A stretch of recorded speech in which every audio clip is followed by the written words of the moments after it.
Hi everyone and welcome.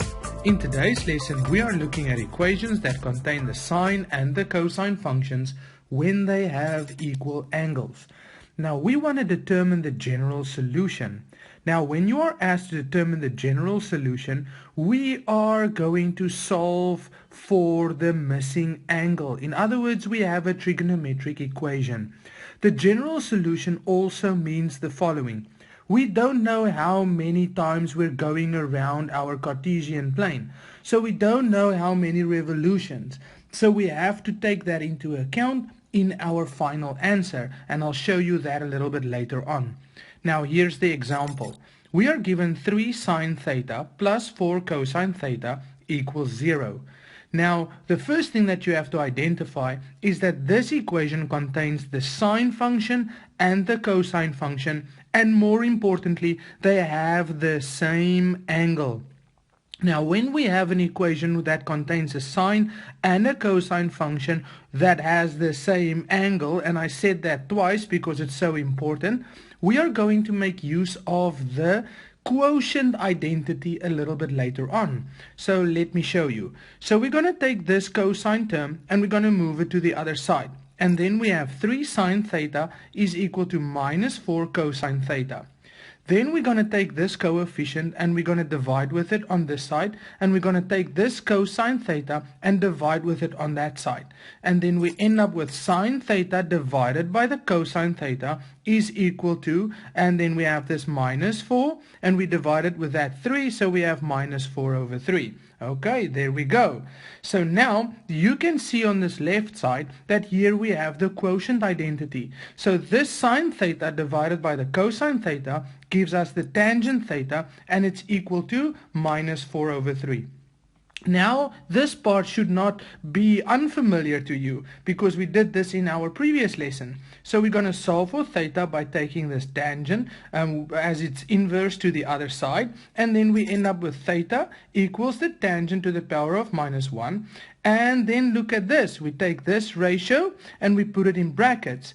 But now, as you can see, there is no minus here. Now, that is something very important to remember. We don't want to take this ratio and put it in as a negative in the brackets after we move the tangent as its inverse. Okay, so we are not going to write this ratio as a negative ratio. Got it? Because otherwise, if you type it into your calculator and this ratio was negative, we get a negative angle. And we don't want negative angles. And you will see what we are going to do with this minus a little bit later. So we're going to leave it like this. And this is now positive. We type it into our calculator and we get our reference angle. So theta is equal to 53,1301035 degrees. Now we have our reference angle, and I'm going to underline it. There we go. And then we have to go figure out in which quadrants we are going to work. So we go to where we have that only the tangent and its angle. So look at this coefficient. It's only a 1, not a minus, not a minus 2, not a 3, not a 4, not a 3/4. It's just a 1. And then tangent theta, so only where the function and its angle is. So we go to that place and we look at the ratio. This is a negative ratio. So where is the tangent negative? It's negative in the second quadrant and in the fourth quadrant.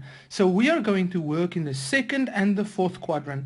So I write down quadrant 2, I take this reference angle, and I'm going to have to subtract it from 180 degrees because this is our critical point. To get into our second quadrant, we have to take our 180 minus the reference angle. So we write theta is equal to 180 degrees minus our reference angle. And now here comes the part for the general solution.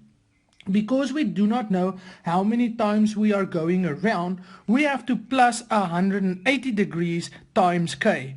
Now, why 180 degrees? Because it takes 180 degrees for a tangent function to complete itself, okay? You will learn more about that once we get to the trigonometric graphs.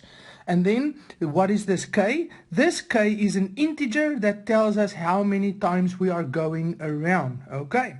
So then we just do this front part as a calculation, and theta is equal to 126,87 degrees, and I can round this one off, And don't forget about the 180 degrees times k. Then we are also working in quadrant 4. So that is 360 minus the reference angle. So we have 360 degrees minus 53,1301,0235 degrees plus 180 degrees times k.